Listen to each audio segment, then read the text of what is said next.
Hello everyone, welcome back. Student, आज हम discuss करेंगे ऑर्गेनाइजेशनल बिहेवियर में प्रोसेस ऑफ लर्निंग। ओबी में हमारा जो टॉपिक चल रहा है वो है लर्निंग। ठीक है, लर्निंग हमारा क्लियर टॉपिक हम डिस्कस कर रहे हैं। इसमें हमने concept of learning, characteristics of learning, significance of learning already discuss कर लिया है। इन सभी टॉपिक्स में अगर किसी भी पॉइंट में स्टूडेंट को कोई प्रॉब्लम है तो वो अगेन इस टॉपिक को डिस्कस कर सकता है।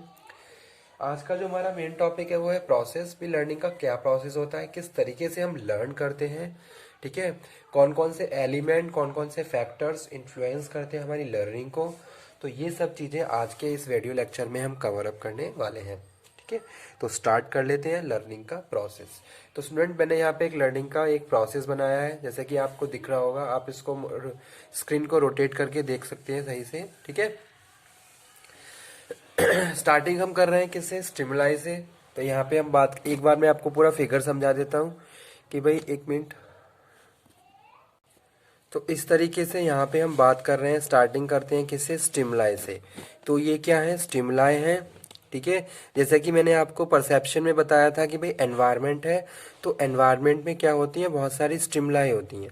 तो स्टिमुलाई हम किसको कह रहे हैं स्टूडेंट, एनवायरनमेंट में जो भी इवेंट हो रहा है, जो भी ऑब्जेक्ट है या फिर कोई इंडिविजुअल है, तो वो जितने भी एनवायरनमेंट में जो भी चीज़ें अकर हो रही हैं, यानी कि जो कुछ भी हो रहा है, वो हमारे लिए क्या है, स्टिमुलाई है।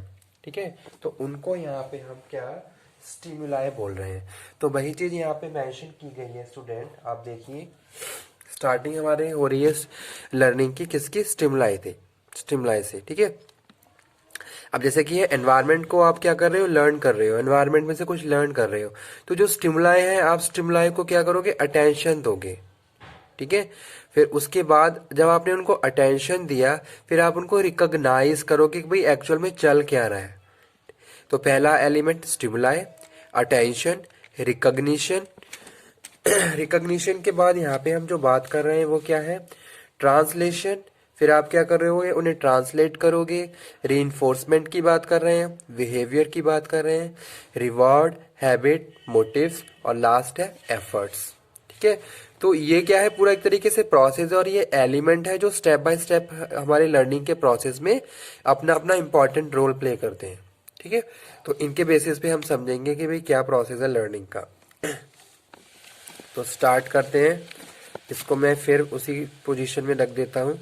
ठीक है, ताकि आपको पूरा पेज एक बार में व्यू हो जाए।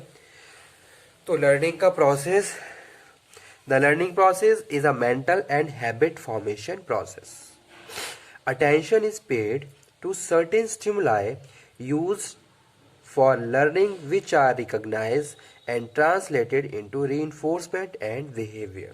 ठीक है, तो वही चीज़ हमने अपने प्रोसेस में भी दिखाई है, जैसा कि मैंने आपको भी रीड करके बताया कि भाई स्टिमुलाई है, अटेंशन है, रिकॉग्निशन है, translation, reinforcement, and after that behaviour.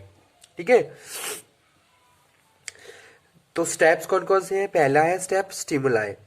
Stimuli क्या है, stimuli are any object, any language which draw the attention to people.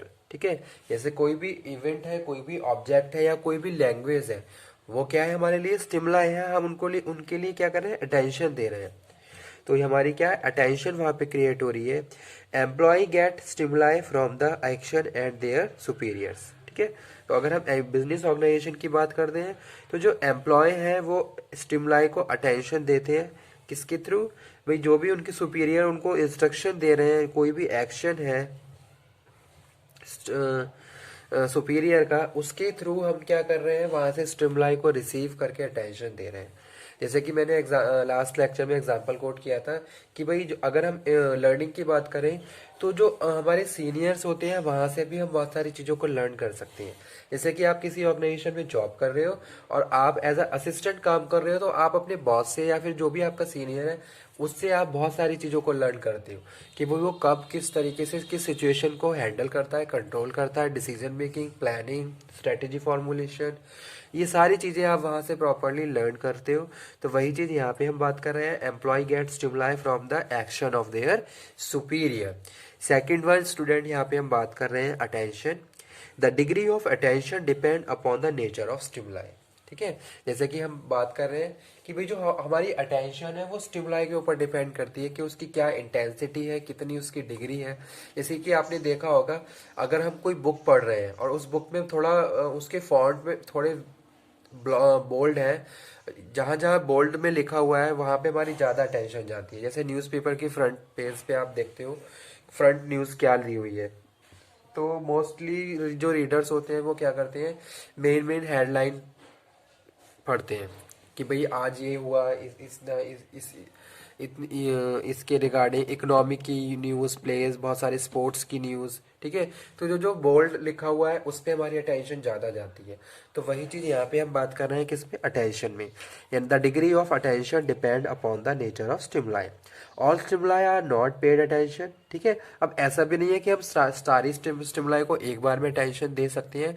जो अटेंशन है उस वो वहाँ पे हमारे जो सेंसरी ऑर्गन है वो इम्पोर्टेंट रोल प्ले करते हैं।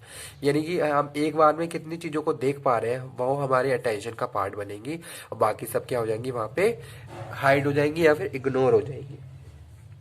Technical and interesting stimuli are highly attended. Career oriented stimuli are generally accepted by the employ.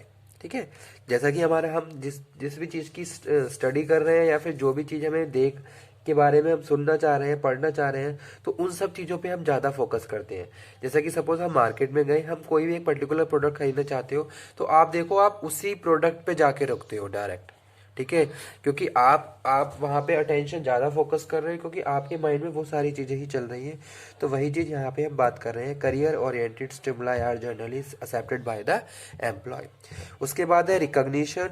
Attention paid stimuli are recognise as acceptable factor of improvement and new lifestyle. Employees paying attention to stimuli are recognized by the stimuli for learning purpose. तो आप क्या करोगे, फिर उसको recognise करोगे जिनको भी आपने अटेंशन दी है। तो वही चीज यहाँ पे हम बात कर रहे हैं, attention paid stimuli are recognise as acceptable factor of improvement and new lifestyle. Employees paying attention to stimuli are recognized to stimuli for learning purpose. ठीक है, उसके बाद है ट्रांसलेशन। ट्रांसलेशन में हम बात कर रहे हैं, रिकॉग्नाइज स्टिमुलाई आर इवेल्युएट। आप क्या करोगे, उनको इवेल्युएट करोगे एट द मेंटल लेवल। यानी कि आप अपने क्या कर रहे हो, मेंटली प्रोसेस यानी कि इंटेलेक्चुअल प्रोसेस को स्टिमुलेट कर रहे हो एक तरीके से। To eliminate the irrelevant points for accepting the part of the stimuli for changing behaviour. और जो चीज़ें आपकी काम की नहीं है उनको आप एलिमिनेट कर दोगे और बाकी सबको क्या कर लोगे, वहाँ पे ट्रांसलेट करना स्टार्ट कर दोगे। इवैल्यूएशन की बात कर रहे हैं, तो वही है हमारा ट्रांसलेशन। उसके बाद जो नेक्स्ट स्टेप है स्टूडेंट वो है reinforcement. Reinforce perception is learning. ठीक है, the perception process include stimuli, attention, recognition, translation and behaviour. Perception lead to learning but perception itself is not learning unless it is reinforced। ठीक है, अब जैसे suppose आपने कुछ कोई भी इवेंट आप देख रहे हो, तो अगर आपके अंदर एक अर्ज है कि वहां से आपको लर्न करना है, तभी आप वहां से लर्न करोगे। अदरवाइज आप उस जो भी एनवायरमेंट है उसको परसीव करने के बाद वहां पे उन सारी चीजों को वहां पे इग्नोर भी कर सकते हो। ठीक है, और मोस्टली हम ऐसा करते हैं, अगर हम कहीं ट्रैवल कर रहे हैं तो बहुत सारी चीजें हमारे सामने होती हैं, हम उसको देखते हैं और देखने के बाद उसको एक तरीके से फिर क्या करते हैं, भूल जाते हैं एक तरीके से, उसको वहीं पे क्या करते हैं, लीव कर देते हैं। लेकिन अगर हम चाहें तो वहां से हम अपनी लाइफ के लिए बहुत सारी चीजों को सीख सकते हैं। ठीक है, जैसे कि ट्रैवल करते हुए दो लोगों में आपस में क्या हो रही है, लड़ाइयाँ हो रही है, क्यों लड़ाई हो रही है, किस मैटर पे हो रही है, वो सारी चीजें, और उसका फिर क्या रिजल्ट रहा। ठीक है, तो वो यहाँ आप बात कर रहे हैं, री इन्फोर्स परसेप्शन इज लर्निंग। ठीक है, नेक्स्ट है behaviour. Learning change behaviour through reinforce of the perceptual knowledge, it makes permanent change in behaviour. ठीक ठीक है, परमानेंट आपका बिहेवियर चेंज हो गया। जैसे कि सपोज, जैसे मैंने अभी एग्जांपल कोट किया था कि दो लोग आपस में क्या कर रहे हैं, दो पैसेंजर आपस में लड़ रहे हैं, और जब लड़ाई ज्यादा बढ़ी तो वहां पे क्या हो गई, पुलिस आ गई, और पुलिस ने क्या करा, दोनों को लॉकअप में डाल दिया। एक जस्ट एग्जाम्पल है ये। अब यहाँ पे हम लर्न कर सकते हैं कि भाई हमें इस तरीके से बिहेव नहीं करना चाहिए घर से बाहर, ठीक है, लड़ाई नहीं करनी चाहिए। अगर कोई इश्यू है तो उसको अपने जो भी हमारा साउंड माइंड है या फिर उसके हिसाब से हमें सोचना चाहिए, ताकि इस तरीके की प्रॉब्लम क्रिएट ना हो। तो वो यहाँ पे हम बात कर रहे हैं। रिवॉर्ड, नेक्स्ट स्टेप है employees expect reward for learning. If the translated behavior provide a reward, it is accepted, otherwise it is not accepted.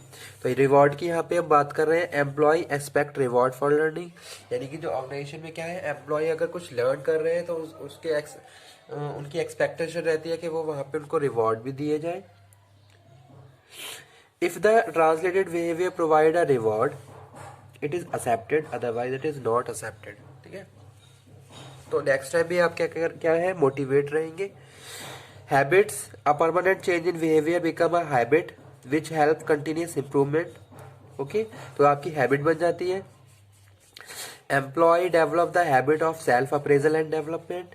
Okay, तो ये क्या है, हमारे इनर स्टेट के एक तरीके से इंटरनली हमारे क्या है, पार्ट बन जाते हैं कि आप डे टू डे लर्न कर रहे हो, आपकी हैबिट में है नई नई चीज़ों को लर्न करना और उसके बाद अपने आप में इम्प्रूवमेंट करना। ओके, सेल्फ अप्रेजल की बात कर रहे हैं, डेवलपमेंट की बात कर रहे हैं। Motives depend upon level of satisfaction. Employ getting more satisfaction through the learning develop high motives. जितने ज़्यादा आप मोटिवेट्स हैं लर्निंग के लिए, उतने ज़्यादा आप सेटिस्फाई होंगे अपने काम के लिए। नेक्स्ट है efforts. Habits help achieve good efforts of the performance. This is a continuous process. Efforts are the automatic outcome of the good habit which are required through the learning process, ठीक है। तो यही था हमारा आज का topic, जिसमें हमने बात करी किसकी, लर्निंग के प्रोसेस की। तो लर्निंग का प्रोसेस हमारा आज ये क्लियर हुआ। Thank you very much. Next topic में हम, नेक्स्ट लेक्चर में हम नेक्स्ट टॉपिक कवर करेंगे, जो कि क्या है, एलिमेंट्स ऑफ लर्निंग, और थ्योरी स्टार्ट कर लेंगे, ठीक है। आपके सिलेबस में ज़्यादा थ्योरी नहीं है, कुछ लिमिटेड थ्योरी है जिनको हम डिस्कस करेंगे। Okay, thank you very much. Hope so आपको ये लेक्चर समझ में आया हो। लास्ट किसी भी लेक्चर में कोई प्रॉब्लम है तो आप वो मुझे कन्वे करें, ताकि मैं उन सारे टॉपिक्स, उन सारे डाउट्स को टाइमली क्लियर करूँ। Okay, thank you very much.